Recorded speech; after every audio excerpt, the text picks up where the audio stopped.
MY24 Polaris SS video take 19. You ready?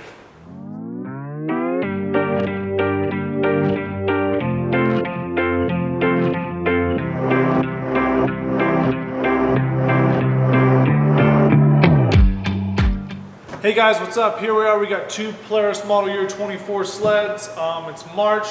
We've been lucky enough to spend about 6-7 days on these sleds. You know, we've ridden them in deep snow, we've ridden them in crappy snow, we've ridden them in pretty much every different type in between.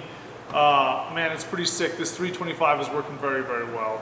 You know, back in January when we first started riding it, at first I'm like, I don't know if this track's going to be for me. You know, I'm a big 275 fan. We have 275s on every single snowmobile that we have in here. And, you know, at first I was on a Khaos 155 Boost 325. And my first initial thought is, I'm not going to go anywhere. I'm just going to wheelie over all over the place. You know, this isn't going to be for me, whatever.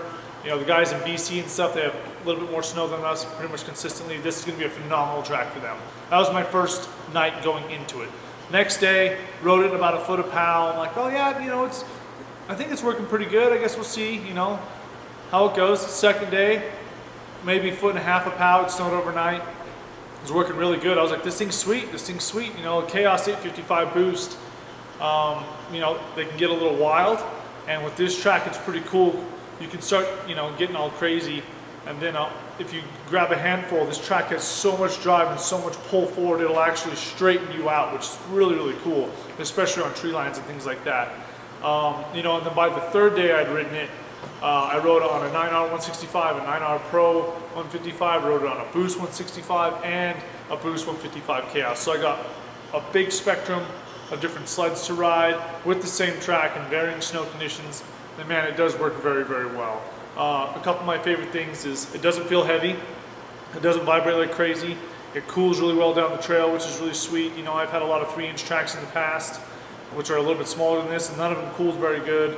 They were loud, they vibrated, you know, all that kind of stuff. But this thing works very, very well. I'm actually a really big fan. I think about a third of our fleet is going to be 325s next year. Instead of doing this like we're used to in lifting, this track literally feels like you're taking a step up out of the snow, which is a pretty wild feeling, but it works very, very well. And I think a really cool thing for like newer riders or beginner riders that this track provides, you know, the Polaris already stick really, really well to the hill. You know, they're designed to be on one ski all the time, right? But with the 325, you have that much more bite and that much more traction that I think it sticks to the hill even better. So for newer riders and things like that, I think it's going to be a really, really cool asset for them, you know, to put in their portfolio and become better riders. So, you know, we have a 9R Khaos 155 here with a 325 track, and we have a Pro Boost 165 325 over here. We've been riding them both quite a bit. They're both very cool. They're super fun. Like I said, you know, we're getting close to the end of March here.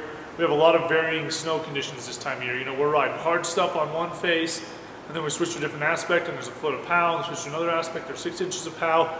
So that was really cool to be able to ride this track in this type of snow and get in all these different variables and see how it does. And you know what, I'm pretty damn impressed, and it's working really well, and I'm stoked for you guys to try it.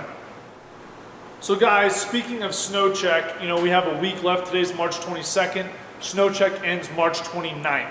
I believe that's the only way you can get the 325 track. The new scratchers, we did change a little bit of the clearance on the brake. There's multiple little changes that we haven't talked about a little bit, but you know, going into Snowcheck, a lot of it depends on what type of riding you like to do. You know, if you want to climb big stuff and ride really huge terrain, you know, maybe you want a Pro 165 Boost. You know, a lot of top end power, get you around really good, things like that. You know, if you like to ride tight trees, I'm a ravine rider. I absolutely love ravines. If you want to do bow ties and hopovers and all that kind of stuff, maybe you're more along the lines of a 9R Khaos or a 9R Pro. I actually think I'm going to go with a 9R Pro with a 325 track because it still has that crazy lift and I can still push forward.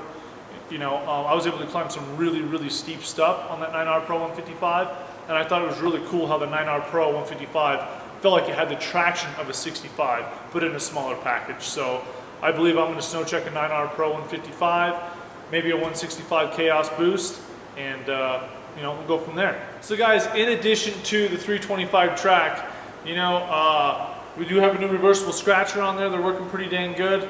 You know, thank God, finally, we're all stoked about that.